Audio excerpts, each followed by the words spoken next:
Uma família compra a casa dos sonhos e começa a reforma para deixá-la perfeita.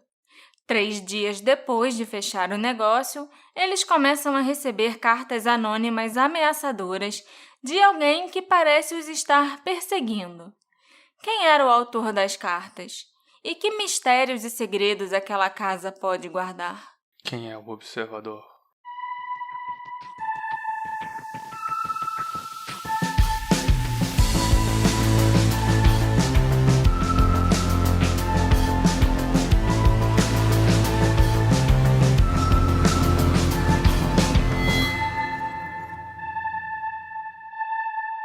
Olá, assistentes! Bem-vindos ao novo episódio do Detetive do Sofá.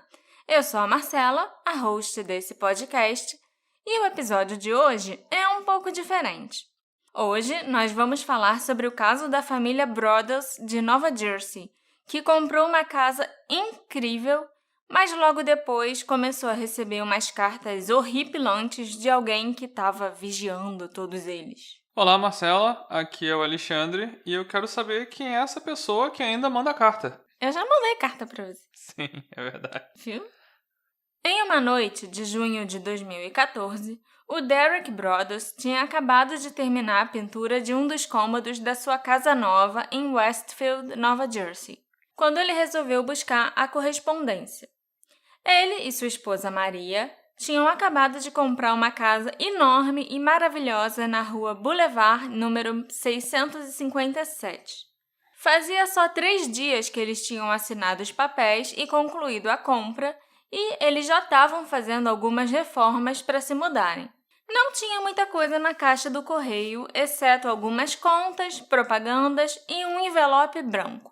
O envelope estava endereçado para o novo proprietário e a carta que estava lá dentro tinha sido digitada e começava calorosamente.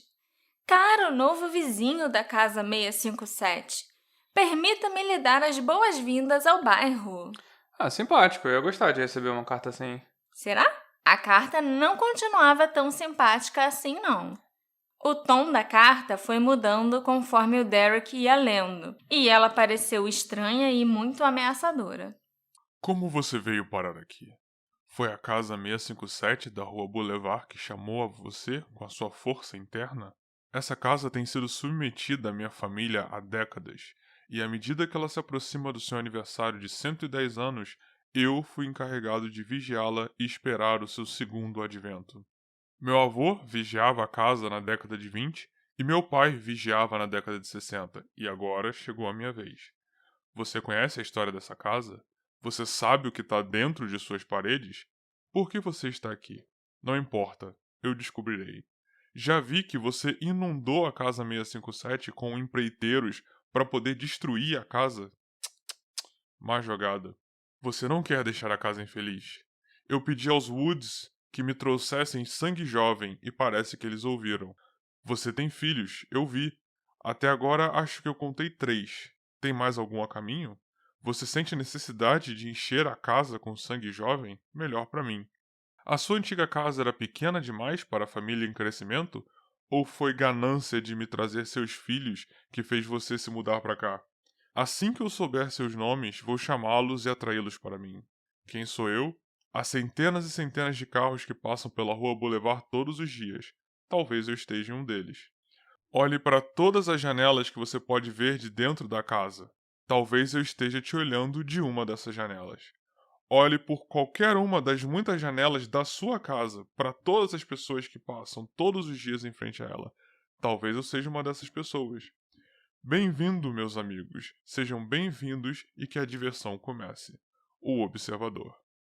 O autor da carta aparentemente já tinha começado a cumprir essa tarefa de vigiar a casa, porque ele mencionava os trabalhadores que estavam fazendo a reforma, mencionava os 3 filhos do casal que tinham ido conhecer a casa 2 dias antes e brincaram com outras crianças no quintal, e ele também parecia saber bastante sobre a casa e sobre o bairro. Já passava das 10 da noite quando o Derek pegou a correspondência e leu essa carta. E ele ainda por cima estava sozinho na casa. O Derek correu ao redor da casa apagando as luzes para que ninguém pudesse ver o interior, então ligou para o departamento de polícia de Westfield. Um policial veio até a casa, leu a carta e disse: "Que porra é essa?" O policial perguntou para o Derek se ele tinha inimigos e recomendou que o Derek pegasse os equipamentos da construção que estavam na varanda dos fundos e os colocasse em algum outro lugar dentro de casa, porque o observador podia chegar ali, pegar as coisas e começar a jogar pela janela. Isso não faz o menor sentido. Guarda suas coisas, porque um cara que tá te assediando vai usar as suas coisas pra jogar. E quebrar a sua janela. O policial acho que só quis mostrar serviço e falou a primeira coisa que veio na cabeça. Provavelmente. O Derek correu de volta para a esposa e para os filhos, que ainda estavam morando na antiga casa em outro bairro. Naquela noite, o Derek e a Maria escreveram um e-mail para o John e a Andrea Woods, o casal que vendeu a casa para eles, perguntando se eles tinham alguma ideia de quem poderia ser o observador, ou por que ele ou ela tinha mencionado eles dois na carta. As palavras do observador davam a entender que ele já havia conhecido ou se comunicado com o casal Woods antes. A Andrea Woods respondeu o e-mail dizendo que, alguns dias antes dela e do marido se mudarem, eles também receberam uma carta de alguém assinando como o observador. A Andrea disse que a carta era meio estranha e também mencionava o avô e o pai do remetente terem vigiado a casa ao longo do tempo e agradecia ao casal por terem cuidado tão bem do local nos últimos anos. Mas ela e o marido nunca tinham recebido nada naquele tom ameaçador ou de perseguição nos 23 anos que eles tinham morado na casa. Eles não pensaram muito sobre a carta, não levaram aquilo a sério e jogaram fora. Eu já acho meio suspeito eles simplesmente terem jogado a carta fora. Era de alguém que assinava como observador, The Watcher, né? E mesmo que não fosse uma carta ameaçadora, a pessoa parecia conhecer o casal e estava vigiando eles por 23 anos. Com certeza. Eu não jogaria fora. Eu ia guardar caso mais alguma carta chegasse ou se alguma coisa estranha acontecesse. Naquele dia, os Woods foram com a Maria à delegacia, onde o detetive Leonard Lugo disse para Maria e para o Derek não contarem a ninguém sobre as cartas, incluindo seus novos vizinhos, a maioria dos quais a Maria ainda nem tinha conhecido, e todos os vizinhos, a partir daquele momento, eram suspeitos. O casal Brothers e até os empregados que estavam fazendo a reforma passaram as semanas seguintes em alerta máximo. O Derek cancelou uma viagem de trabalho para não ficar longe da família e sempre que a Maria levava as crianças para a casa nova com ela, ela gritava seus nomes se eles se afastassem de onde ela estava. Quando o Derek levou um casal de vizinhos que morava no mesmo quarteirão para fazer um tour pela reforma, ele congelou quando a mulher disse: "Será bom ter sangue jovem na vizinhança." Mas, tirando esse incidente, as próximas 2 semanas transcorreram sem problemas. Porque ainda acho que essa ainda é uma expressão comum em quem fala inglês, né? Young blood, Como né? se fossem caras novas pra gente, né? Isso, e tipo... vamos ter jovens, crianças aqui brincando, enchendo essa casa de novo e tal. É uma coisa, principalmente, que as pessoas mais velhas costumam falar em inglês. Até que, exatamente 2 semanas após a chegada da primeira carta, a Maria passou na casa nova para ver algumas amostras de tinta e buscar a correspondência. Um novo envelope branco estava na caixa do correio, igual ao anterior, e a Maria chamou a polícia imediatamente. Dessa vez, o observador se dirigia a Derek e Maria pelo nome, se gabava de ter aprendido muito sobre a família, especialmente sobre os filhos. E ele, inclusive, já sabia os nomes, apelidos e a ordem de nascimento das crianças, quem era o mais novo, o do meio e o mais velho. Essa segunda carta foi bem mais assustadora. Bem-vindos novamente à sua nova casa no Boulevard, Sr. e Sra. Brothers. Os trabalhadores têm estado ocupados e eu tenho observado vocês descarregarem caixas e mais caixas com pertences pessoais. A lixeira é um belo toque. A casa está chorando por causa de toda a dor que está sentindo. Vocês a mudaram e a tornaram tão moderna e sofisticada. Vocês estão roubando a história dessa casa. Ela chora pelo passado e pelo que ela costumava ser na época em que eu vagava pelos seus corredores.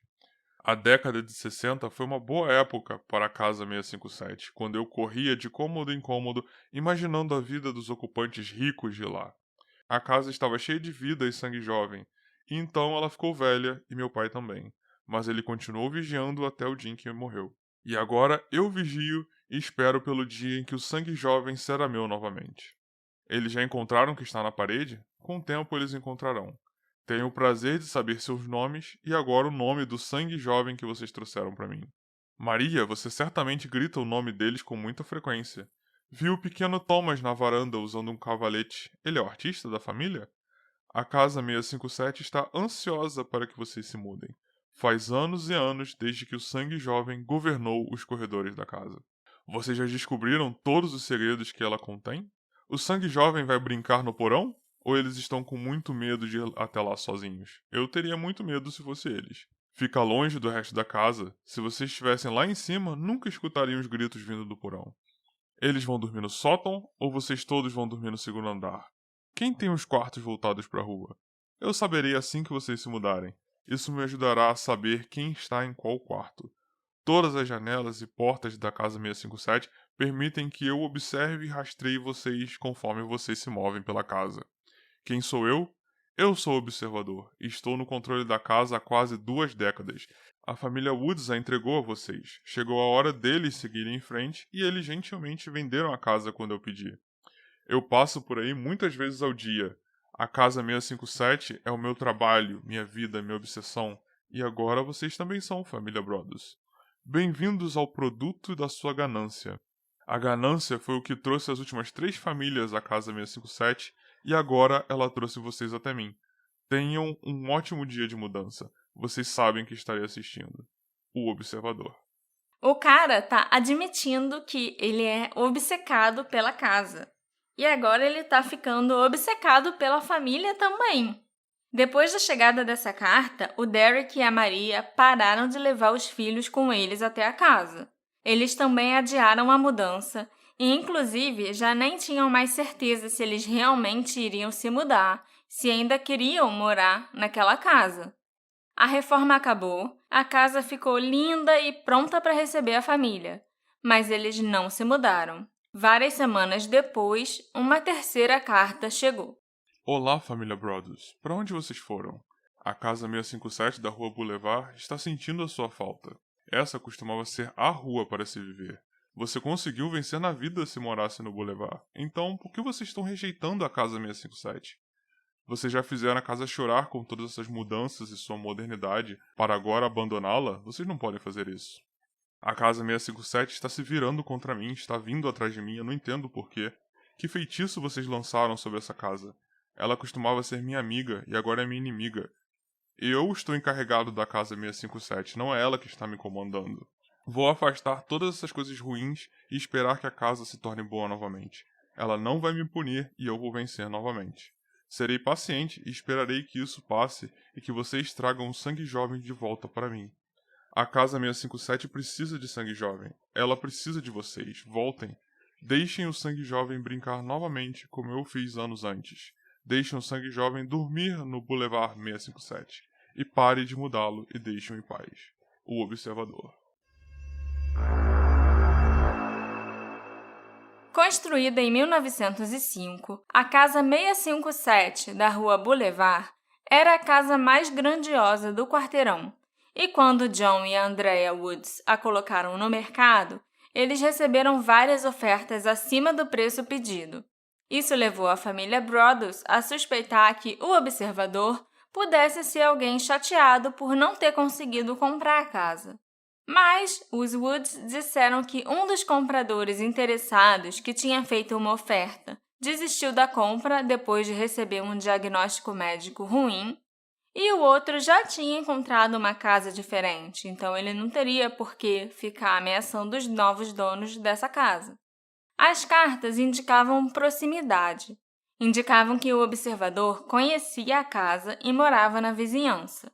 Os policiais conseguiram descobrir que elas tinham sido processadas em Kearney, no centro de distribuição do Serviço Postal dos Estados Unidos, no norte de Nova Jersey. A primeira carta foi carimbada em 4 de junho, somente um dia depois da chegada da equipe de reformas na casa. Ah, então a carta foi postada mesmo. Eu tava achando que alguém tinha colocado na caixa de correio. Não. Todas as cartas que chegaram pelo correio, entendeu? Elas foram colocadas no correio. Mesmo que a pessoa fosse um vizinho de porta da família Broaddus, teve o trabalho de botar a carta no correio para ela ser entregue pelo carteiro, entendeu? Por isso que é importante preservar os correios. Poucos dias depois de receberem a primeira carta, a Maria e o Derek foram a um churrasco na casa de vizinhos do outro lado da rua. Era um churrasco para dar as boas-vindas a eles e a outro novo proprietário de uma casa no quarteirão. O casal Broaddus não tinha contado a ninguém sobre o observador, como a polícia tinha instruído, e eles se viram examinando a festa em busca de pistas enquanto vigiavam atentamente os filhos, que corriam inocentemente por uma multidão que constituía grande parte do grupo de suspeitos. Devia ser uma cena de filme, né? É. Tudo era suspeito. Tudo qualquer coisa que alguém falasse ou fizesse era suspeito. Eu nem me imagino nessa situação. A certa altura, o Derek estava conversando com John Schmidt, que morava 2 portas abaixo, quando o John contou a ele sobre a família Langford.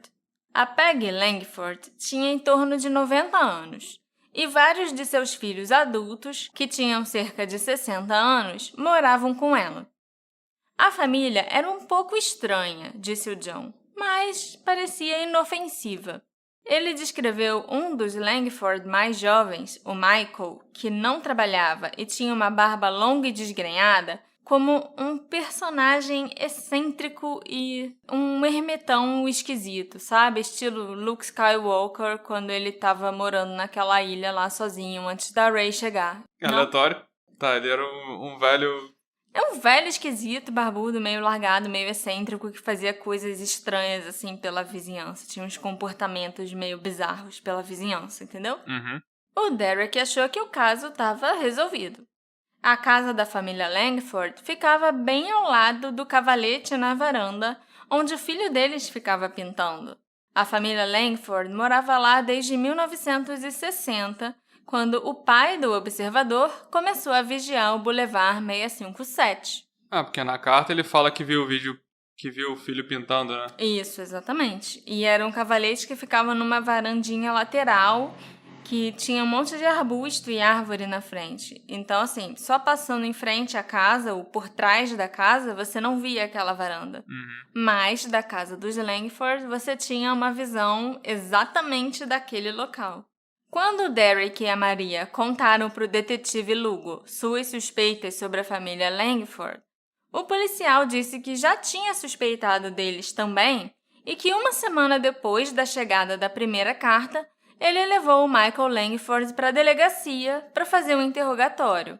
O Michael tinha negado saber qualquer coisa sobre a carta, mas o detetive disse para eles que a narrativa que o Michael contou combinava com certas coisas mencionadas nas cartas. Mas não tem mais detalhes? Não. O interrogatório em si, né, o depoimento do Michael nunca foi público.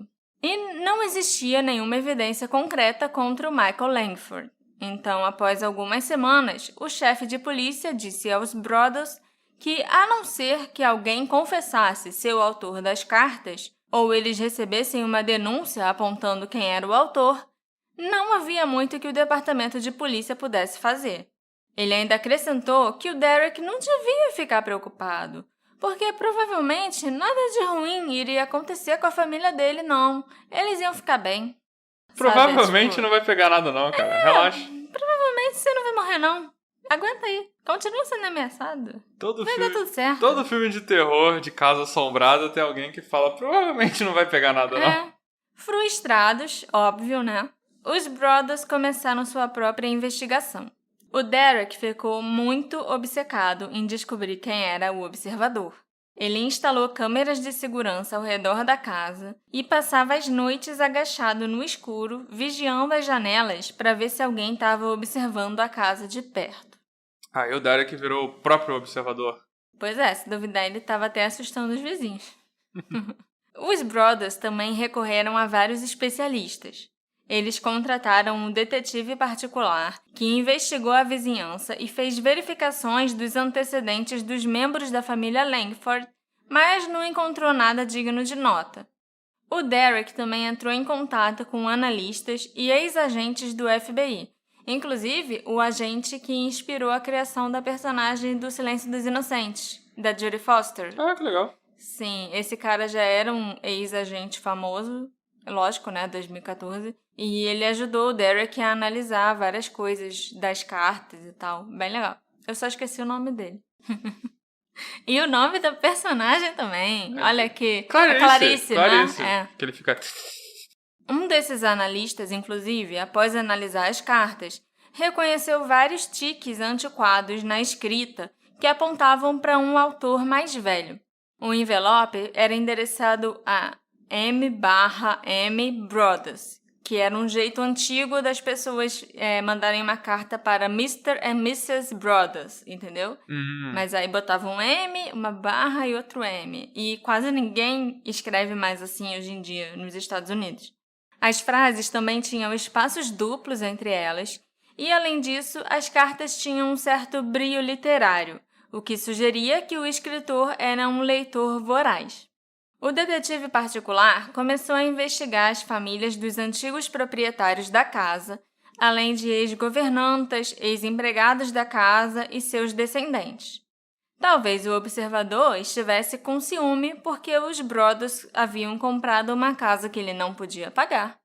Mas o foco permaneceu nos Langford. Em cooperação com a polícia de Westfield, a família Brothers enviou uma carta para a família Langford anunciando os planos de demolir a casa, na esperança de obter uma reação deles. Mas nada aconteceu. O plano da polícia, de novo, era fazer um bait. Manda essa carta aqui dizendo que você vai demolir pra essa família, Vou demolir minha casa, tá?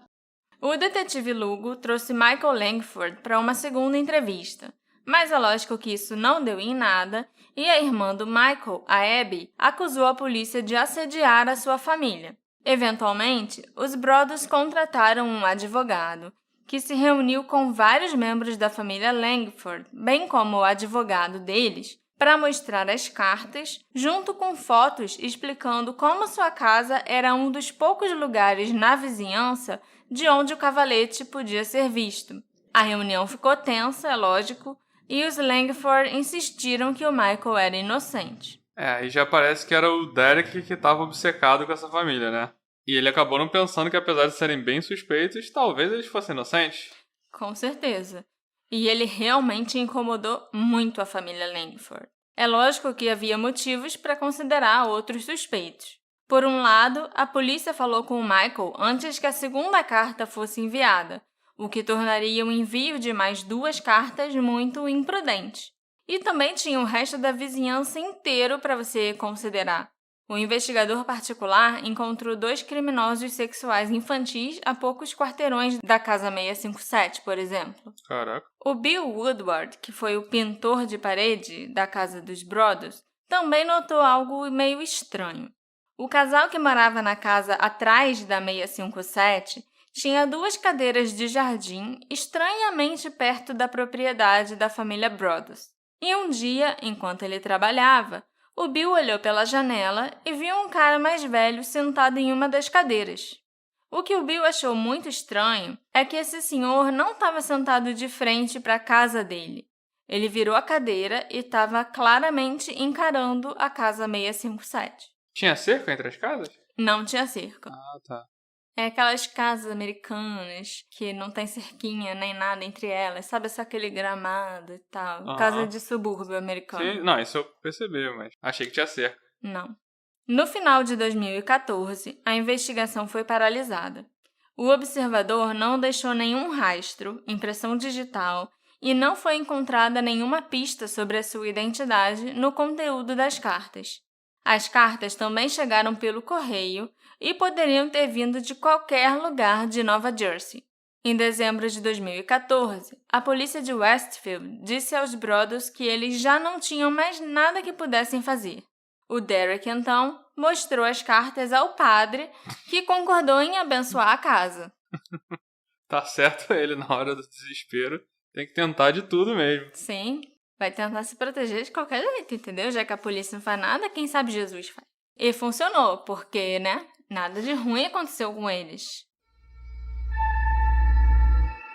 No início de 2015, apesar de terem gasto muito dinheiro com as reformas da casa, que incluíram um novo sistema de alarme e câmeras de segurança, a família ainda estava em dúvida sobre se mudar ou não. O Derek avaliou a hipótese de comprar pastores alemães treinados e também postou um anúncio de trabalho num site para veteranos militares, onde ele falava que tudo o que você precisa fazer é malhar no nosso quintal todos os dias. Assim... Ter um cara grandão malhando no seu quintal pode ser intimidador. A pessoa que talvez atendesse esse anúncio ia achar que o cara gosta de ver caras malhados na frente da casa dele, só isso. Com certeza. Mas a Maria disse pro marido que eles não tinham comprado aquela casa para se sentirem presos numa fortaleza. Então o casal acabou chegando à conclusão que a casa dos sonhos tinha se tornado a casa dos pesadelos e resolveu que eles não queriam mais morar ali. É bem compreensível. O Derek e a Maria já tinham vendido a antiga casa para comprarem o 657 na Rua Boulevard.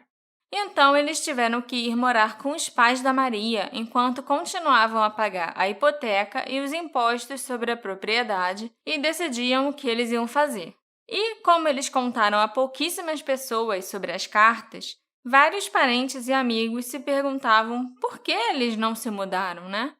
E a resposta do Derek e da Maria era sempre a mesma. Por questões legais. Todo mundo que conhecia o casal começou a especular que eles estavam se divorciando. E realmente eles começaram a brigar muito, mas o divórcio não foi uma hipótese que eles consideraram. O Derek ainda estava obcecado em descobrir quem era o autor das cartas, enquanto a Maria, tadinha, estava ficando deprimida e começou a sofrer de estresse pós-traumático. Nossa! A terapeuta dela, inclusive, chegou a dizer pro Derek que ela só ia ficar melhor do estresse pós-traumático quando eles vendessem a casa. 6 meses após a chegada da terceira carta, os Brothers decidiram vender o número 657 da Rua Boulevard. Inicialmente, eles pediram um preço maior do que eles tinham pago para refletir todas as reformas e renovações que eles fizeram na casa. Mas quem já viu Desperate Housewives sabe como a fofoca corre solta no subúrbio. Os vizinhos todos já estavam especulando o motivo da família não ter mudado para lá. Uma corretora chegou a mandar um e-mail para o Derek dizendo que o cliente dela tinha adorado a casa, mas que tinham tantos rumores infundados circulando, que variavam desde um predador sexual à solta até um perseguidor, que eles precisavam saber mais antes de fazerem uma oferta. Então não era tão infundado, porque o detetive particular achou 2 sex offenders. Sim. E tinha um stalker. Realmente, então, mandando cartas, né? Era fundado, eram rumores fundados. Só que eram só rumores, entendeu? Sim. Ninguém sabia realmente o que estava acontecendo e ninguém acho que sabia também que tinham predadores sexuais morando ali perto. Eu acho que os Estados Unidos tem tipo aquele cadastro e tal, não é? É verdade. Por isso até que eu acho fácil de descobrir quem é. É verdade. O Derek e a Maria pediram para os corretores deles que eles mostrassem parte das cartas para compradores interessados e mostrassem as cartas na íntegra para qualquer pessoa que fizesse uma oferta. Várias ofertas preliminares chegaram, mas elas eram muito abaixo do preço pedido pela casa, e os Brothers ainda não tinham como arcar com um prejuízo tão grande. O Derek e a Maria pensaram no que eles teriam feito se os proprietários anteriores tivessem contado a eles sobre a carta que eles receberam do observador. O casal Woods tinha dito que eles se lembravam da carta como mais estranha do que ameaçadora e que ela parecia inofensiva. Eles também disseram que nunca tiveram problemas na vizinhança, nunca se sentiram vigiados e raramente se lembravam de trancar as portas. Mas os Brothers sentiram que o nome por si só, o observador, The Watcher em inglês, era ameaçador o suficiente para merecer ser mencionado a uma nova família que se mudava para aquela casa. E, em 2 de junho de 2015, um ano após a compra do número 657 da Rua Boulevard, eles entraram com uma ação judicial contra os Woods, argumentando que o casal Woods deveria ter revelado a carta, assim como eles fizeram com o fato de que o porão inundava quando chovia muito forte. O Derek afirma que a intenção dele e de Maria era conseguir fazer um acordo com os Woods, talvez anular a compra da casa ou algo assim. Os 3 filhos do casal ainda não sabiam sobre o observador e eles nem queriam que as crianças soubessem. O advogado da família Broaddus garantiu para o Derek que aquele processo não ia chamar a atenção de ninguém. Era só uma disputa imobiliária, mas que, como a cidade era pequena, talvez, no máximo, uma pequena agência de notícias fizesse uma matéria. Bom, como a gente está falando das cartas, eu acho que um pouco mais gente ficou sabendo. Um repórter local encontrou o processo, que incluía trechos das ameaças do observador. E depois de uma tentativa tardia dos Brothers de fazerem com que o processo, ou pelo menos os conteúdos das cartas, ficassem em segredo de justiça, a história se tornou viral. Os carros das redes de TV americanas acamparam no Boulevard 657, e um repórter local de Westfield chegou ao ponto de levar uma cadeira e ficar sentado por dias no gramado, conduzindo sua própria vigilância. Uma vigilância que não deve ter sido nada, secreta ou útil, porque todo mundo todo mundo viu o homem sentado naquela cadeira. Só chamar atenção, era o que ele queria. Os Brothers receberam mais de 300 solicitações de entrevistas pela mídia, mas eles se recusaram a falar publicamente para tentar poupar os filhos. Eles saíram de Westfield e foram para a casa de praia de um amigo. A vida deles ficou um inferno. O Derek e a Maria tiveram que sentar com os filhos para explicar o verdadeiro motivo deles não terem mudado para a casa nova. E as crianças ficaram muito confusas e tinham muitas perguntas. Quem é o observador? Onde essa pessoa mora? E por que essa pessoa tem raiva de nós? Mas o Derek e a Maria não tinham as respostas. Para quem estava vendo essa história de fora, como os jornalistas e os detetives do sofá, o observador era um mistério da vida real para a gente tentar resolver. Um comentário no site do jornal local sugeriu que fosse usado um radar de penetração de solo para encontrar o que quer que o observador afirmava estar nas paredes. Um grupo de usuários do Reddit ficou obcecado com o Street View do Google Maps, que mostrava um carro estacionado em frente ao número 657. Um usuário, inclusive, achou que tinha visto um homem segurando uma câmera no banco do motorista. Viu mesmo?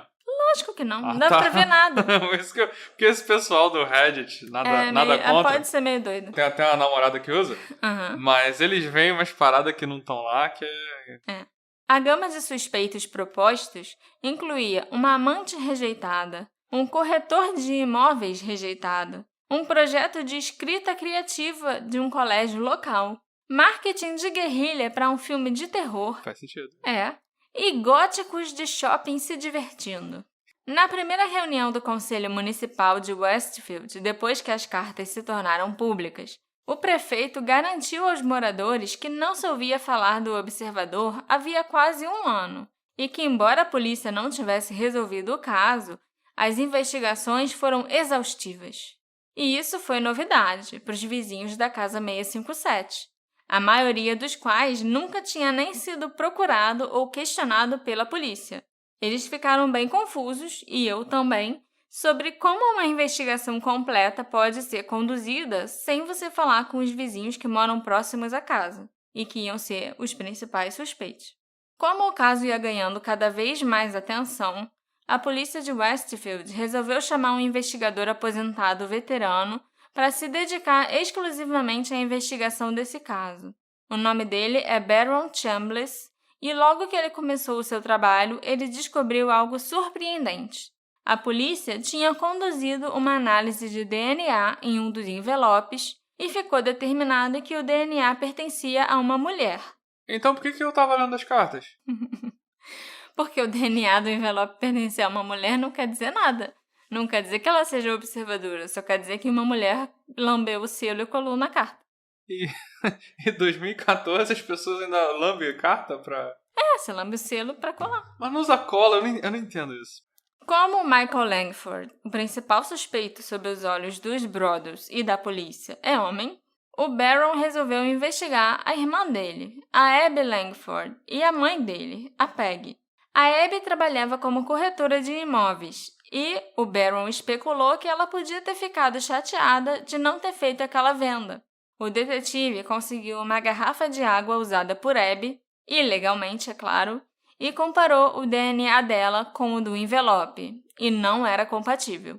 Sem suspeitos, os Brothers reabriram a investigação pessoal que eles estavam fazendo. Eles ainda evitavam compartilhar coisas demais com os vizinhos, que permaneceram no grupo de suspeitos, mas o casal Brothers chegou a passar uma tarde inteira caminhando pelo quarteirão com uma foto do envelope. Eles esperavam que alguém pudesse reconhecer aquela letra, mas não deu em nada. Porque a carta era digitada, mas o envelope tinha sido escrito à mão, entendeu? O Derek chegou ao ponto de tentar persuadir um amigo da área de tecnologia a apresentá-lo para um hacker que tivesse disposto a invadir as redes Wi-Fi da vizinhança para procurar documentos incriminadores. Mas o amigo o convenceu a mudar de ideia. O nível de desespero da pessoa quando fala, eu vou contratar um hacker. Eu vou abrir o jornal e procurar no classificado o hacker para fazer. Uma noite, o Baron Chambliss e um parceiro estavam sentados na parte de trás de uma van estacionada na rua Boulevard, observando a casa 657 com um par de binóculos. Por volta das 11 da noite, um carro parou em frente à casa por tempo suficiente para o Baron suspeitar. Ele rastreou a placa do carro até uma jovem em uma cidade próxima, cujo namorado morava no mesmo quarteirão da casa 657. A mulher disse ao Baron que o seu namorado gostava de alguns jogos de videogame bem sombrios, incluindo um em que ele jogava como um personagem chamado The Watcher, o Observador. A gente não consegue adivinhar que jogo é esse. Eu acho que ele pode ter criado um personagem e ele mesmo chamou de The Watcher. Que nem quando eu jogo e começo a chamar meus personagens de nomes de comida ou de personagens de filmes antigos. Sim, então, né? Quanto ao DNA feminino, o Baron imaginou que a namorada ou outra pessoa pudesse ter ajudado. O namorado dessa menina estava morando em outro lugar na época, mas o Baron falou com ele por telefone e ele concordou em vir para uma entrevista em 2 ocasiões diferentes. Mas nas datas marcadas, ele não apareceu. Como não existiam provas para obrigá-lo a comparecer e com a atenção da mídia diminuindo em 2016, o Baron Chambliss abandonou o caso e seguiu em frente com a vida dele. O jogador de videogame nunca foi entrevistado e não se sabe nem o nome dele. Mas você pode fazer um apelo para os nossos ouvintes que jogam videogame. Quem souber de algum jogo que tenha um personagem chamado The Watcher, para mandar pra gente o nome do jogo, não? Tá bom. Não, eu ia falar que eu acho que era The Witcher e a mulher me confundiu. Porque quando ela falou com o detetive em 2015 já tinha saído. Acho que é uma possibilidade, mas eu acho que pode não ser isso. Pode simplesmente ser um personagem que ele deu esse nome, sei lá.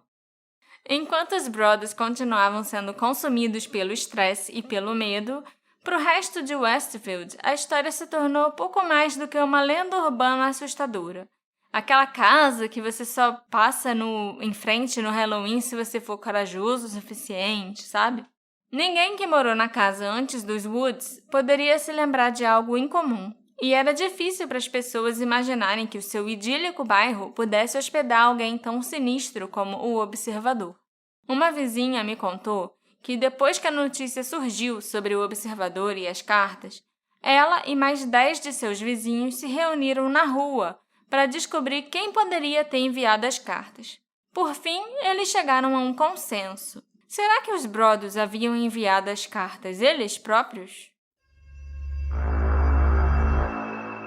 A teoria dos vizinhos, que depois se espalhou e tomou conta da internet, era que os Brothers tinham sofrido remorso de comprador, ou tinham percebido que não podiam pagar pela casa e elaboraram um esquema para conseguirem que a venda fosse anulada. Alguns moradores acharam digno de nota que, ao longo de uma década, os Brothers passaram de uma casa de $315 mil para outra de $770 mil e depois para o número 657, que eles compraram por $1,3 milhão e refinanciaram todas as suas hipotecas. Poucas semanas depois que as cartas se tornaram públicas, o Westfield Leader publicou um artigo no qual os vizinhos anônimos eram citados perguntando por que os Brothers tinham continuado reformando uma casa para a qual eles não pretendiam se mudar, ou questionando se eles realmente haviam feito tantas reformas assim. Eles ainda lançaram dúvidas sobre o compromisso de Maria com a segurança de sua família. Afinal, ela tinha uma página pública no Facebook com uma foto dos seus filhos. Olha que absurdo! A mãe tem uma página no Facebook com a foto dos filhos. Para mim, esses vizinhos eles se reuniram não para descobrir quem estava por trás, mas para tentar preservar o valor da propriedade deles. Com certeza, eu não tenho a menor dúvida disso. No finalzinho do artigo, era citado que a polícia tinha testado o DNA da Maria e que ele não era compatível com o DNA do envelope. Mas depois de ler tantas especulações e críticas, quem ia prestar atenção nessa última frase, né? Muitos moradores estavam extremamente preocupados que a imprensa nacional pudesse arruinar o bom nome de Westfield. O Mark Logripple, que era o representante do bairro no Conselho Municipal de Westfield, me disse que a principal preocupação que ele escutou dos residentes foi sobre o valor de suas propriedades e o estigma do bairro. E também tinha muita gente preocupada se os Brothers iam manter a grama aparada, já que eles não pretendiam morar na casa. Caraca, eu acho isso muito ridículo quando eu vejo em série. Uhum. Os vizinhos tomando conta do tamanho da sua grama. 2 anos após a chegada das cartas do observador, os Brothers pediram dinheiro emprestado a membros da família para comprar uma segunda casa em Westfield, usando uma LLC para manter o local privado. O que é uma LLC? Pelo que eu entendi, é tipo uma pessoa jurídica, sabe? Uhum. Mas continuar morando naquela cidade era estressante. A primeira vez que a Maria deixou a filha ir na piscina com os amigos, ela ficou olhando o rastreador do iPhone da filha o tempo todo.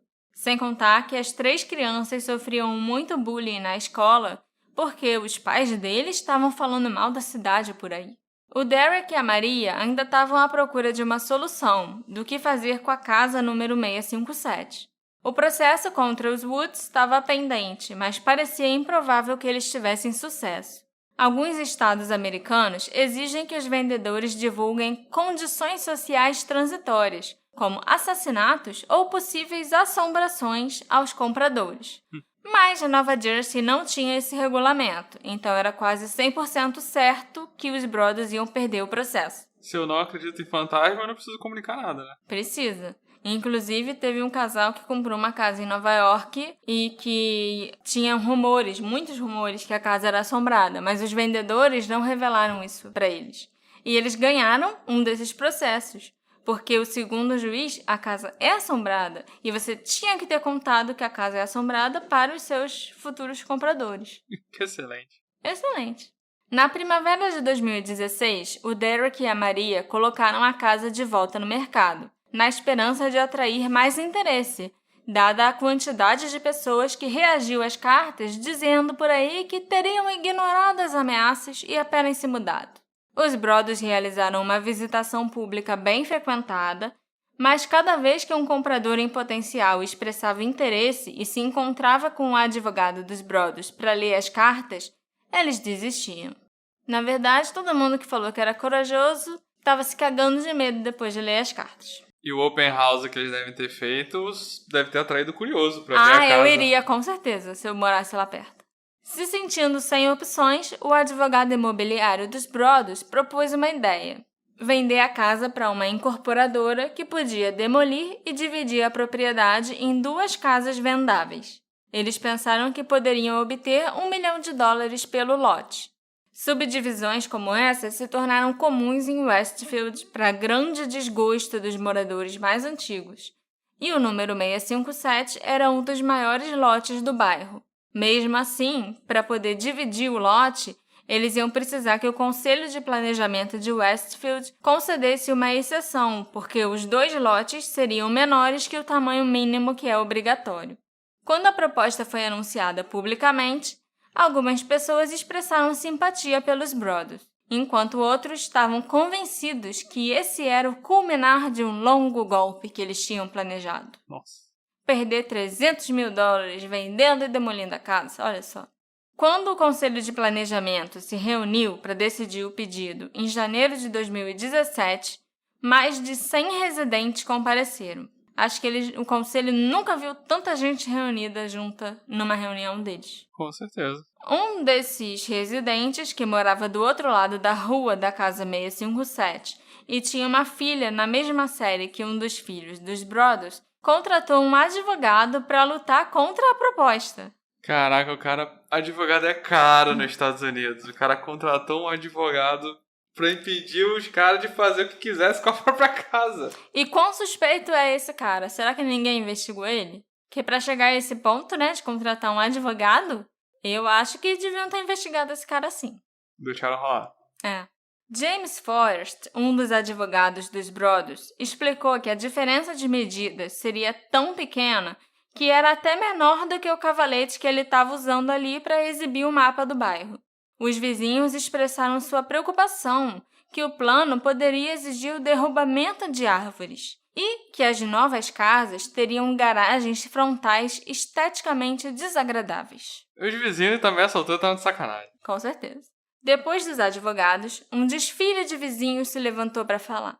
A audiência durou 4 horas, durante as quais houve muito pouca discussão sobre o motivo pelo qual os Brothers tinham sido levados a tomar a decisão de demolir a casa dos sonhos deles.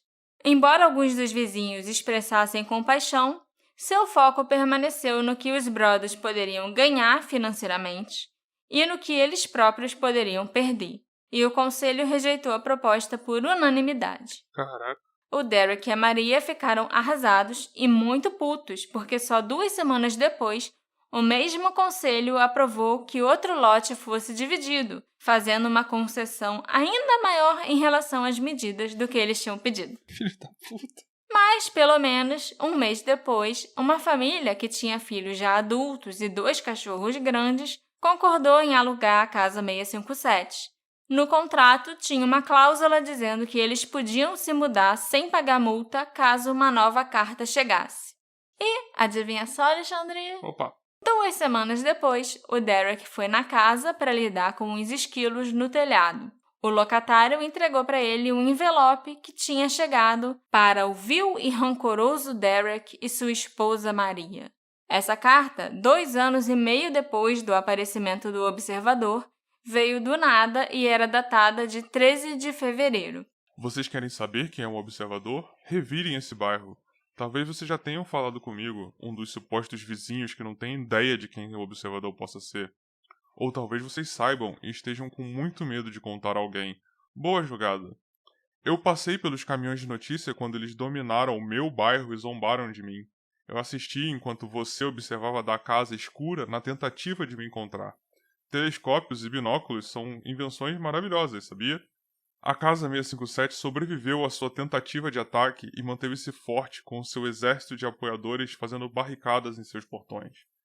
Meus soldados do Boulevard seguiram minhas ordens. Eles cumpriram a sua missão e salvaram a alma da Casa 657. Todos saúdam o observador. Talvez um acidente de carro aconteça no futuro próximo. Talvez um incêndio. Talvez algo tão simples quanto uma doença leve que nunca parece passar, mas faz você ficar doente dia após dia. Talvez a misteriosa morte de um animal de estimação esteja vindo aí. Os entes queridos morrem tão de repente. Aviões, carros, bicicletas batem, os ossos quebram. Vocês são desprezados pela casa. E o observador venceu.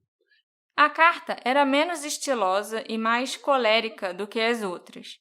E parecia que o escritor estava acompanhando a história de perto. Ele tinha visto a cobertura da mídia, os esforços de investigação do Derek e a tentativa de demolir a casa. O locatário chegou a ser mencionado e ficou assustado, mas ele concordou em ficar se os Brothers instalassem mais câmeras pela casa. Nenhuma outra carta chegou depois dessa 4ª carta. as discussões continuaram sobre quem poderia ser o observador. Michael Langford ainda é um dos maiores suspeitos, assim como o próprio Derek Broaddus. Praticamente todos os moradores de Westfield acreditam que o observador é um personagem criado pela família Broaddus, que queria usar as cartas como uma forma de tentar se safar de problemas financeiros ou, possivelmente, fechar contrato para um filme ou programa de TV baseado na história. A pessoa ia se ameaçar, comprar uma casa de mais de $1 milhão, gastar mais de 100 mil na reforma e uma grana para tentar descobrir quem é o observador para vender o jeito da história. Isso não faz o menor sentido. Mas, de fato, os grandes estúdios de cinema realmente tentaram garantir os direitos da história com o Derek. Mas isso foi uma consequência das cartas terem viralizado depois do início do processo. Com certeza não era o plano original do Derek, pelo amor de Deus. Enquanto tudo aquilo ainda estava acontecendo, a família Broaddus não quis nem pensar em negociar com ninguém. Em 2020, a Netflix conseguiu finalmente garantir os direitos e vai fazer uma série ficcional baseada nesse caso, que vai ter até a Naomi Watts no elenco. Agora os moradores vão achar que era o golpe mesmo dando certo. Ah, com certeza. Eu também encontrei um relato de um usuário do Reddit que diz que o observador é um maluco local que mora na rua Boulevard e assedia a todos. Aparentemente, ele é um filho adulto de um casal que mora há anos naquele lugar e todo mundo que mora no Boulevard sabe quem ele é. Ninguém fala nada, supostamente porque tem medo. Os pais desse cara o defendem e acham que ele é inofensivo, quando, na verdade, ele torna a vida incômoda e irritante para todos na vizinhança. Eu suspeito que a única pessoa que poderia se encaixar nesse perfil é o Michael Langford. Mas não tenho certeza, e eu acho que se fosse o Michael, esse usuário do Reddit teria falado, porque era o Michael que estava sendo discutido naquele tópico, entendeu? Entendi. Eu não sei, eu não acho que esse boato tem mérito, porque eu falei com um jornalista, o Horace Corbin, do Westfield Leader, e ele me garantiu que ele nunca ouviu falar de uma pessoa que fosse desequilibrada à solta no bairro. Ele mora nesse bairro também, sabe? Inclusive, ele acrescentou que não importa em qual teoria a cidade de Westfield acreditasse. Todos os moradores pareciam muito tranquilos sobre aquilo tudo acontecendo. Ninguém estava realmente com medo ou preocupado com um maluco em potencial vivendo entre eles, entendeu? Mas essa teoria continua sendo uma das teorias à solta por aí. O último suspeito que surgiu recentemente é um autor chamado Robert Kaplan. O Robert, em seu site oficial, falou algumas vezes sobre a sua fascinação com uma casa na cidade onde ele nasceu, em Westfield. Olha aí. Ele, inclusive, mencionou ter escrito cartas para essa casa, declarando seu amor por ela e o seu desejo de morar ali. É lógico que essa casa poderia ser o número 657 da Rua Boulevard. Inclusive porque o irmão do Robert, um advogado chamado Richard Kaplan, foi quem representou a família Broaddus durante o processo contra os Woods. E o Richard também mora na Rua Boulevard.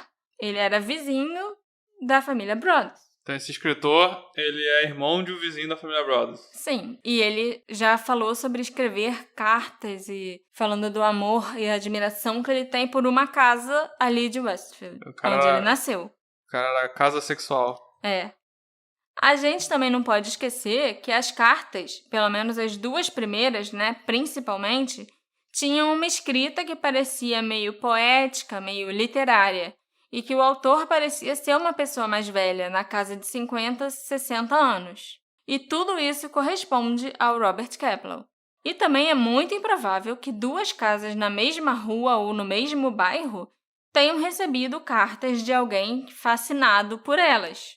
Mas qual seria o objetivo do Robert em mandar umas cartas bizarras para os proprietários, ou até para a própria casa, sabe? Quem escreve uma carta? Quem manda uma carta para uma casa? Eu acho que ele era casa sexual. Ou é isso, ou ele tinha um senso de humor macabro e muito tempo livre sem uma ideia interessante de alguma coisa, um livro novo para ele escrever. Eu acho que tem muitas coincidências nesses fatos que a gente sabe sobre o Robert Kaplan e as cartas que a família Broaddus recebeu. Ele é o meu suspeito preferido. Eu, sinceramente, a essa altura, só teria tacado fogo na casa. eu como dono da casa, né? Uhum. Com raiva dos vizinhos, com raiva de tudo, eu ia ter tacado fogo na casa e valeu, gente. Dane-se vocês todos. Não, sabe o que eu teria feito? Eu teria comprado um megafone. Pegar meu megafone e gritar no meio da rua. Eu sei que você tá me ouvindo e me vendo, The Watcher do caralho. Se prepara, se despede dessa porra dessa casa, porque amanhã ela vai ser demolida. E aí no dia seguinte ia chegar lá uma wrecking ball, eu não sei o nome em português, de uma bola de demolição que ia botar aquela casa abaixo. E aí quem tivesse chorando, desesperado por causa da casa, e sei lá o que, era o observador. E eu ia fazer questão que ele soubesse um dia antes que eu ia demolir a casa pra, tipo, ser a minha vingança, sabe? Foi o que faltou no plano da polícia. Fazer mais do que um blefe. Mandar uma carta específica pra família, mas tinha que ter feito isso mesmo. Botar caminhão e uma placa gigante companhia de demolição. e trazer dinamite de mentira e botar um monte de dinamite na casa pra ver se alguém reagia. Tudo bem que, né? Era uma casa de $1 milhão. Eu não teria como arcar com esse prejuízo financeiro se eu fosse a dona da casa. Mas que dá vontade de ter feito isso, dava. Mas parece até um pouquinho uma trama de Scooby-Doo, né? Também. É. Querendo afastar pessoas de uma casa por causa de algo nas paredes e tal. E a casa parece que tem vida própria. Tipo, a casa tá chateada, tá chorando por causa das reformas. E precisa de sangue jovem e sei lá o quê, sabe? É muito estranho. Outras explicações mais paranormais dizem que não era uma pessoa, mas sim uma entidade demoníaca que enviava as cartas. Ou que a casa estava amaldiçoada e possuída e era ela quem escrevia para os moradores. Já pensou? Isso também resolve tudo. Resolve tudo. Em julho de 2019, o 657 da Rua Boulevard foi finalmente vendido por aproximadamente $960 mil. Cerca de $400 mil a menos do que o preço pelo qual a família Brothers comprou a casa. Isso excluindo todo o dinheiro que eles gastaram em reforma, em segurança e tentando descobrir quem era o observador. Mas quanto será que foi o contrato do Netflix? Eu não sei, mas eu duvido que seja mais de 500, 600 mil, que eu estimo que seja o prejuízo deles. Porra. Até julho de 2021, não houve relatos dos novos proprietários recebendo cartas do observador. Mas ele com certeza ainda está por aí, à espreita, cumprindo a missão de vigiar a casa. Quem vocês acham que é o observador? Me encontrem nas nossas redes sociais, @detetive-do-sofá, e me contem qual é o suspeito preferido de vocês. E se vocês iam enfrentar as ameaças e morar na casa mesmo assim, ou se vocês iam fazer que nem eu e Alexandre e demolir a porra toda.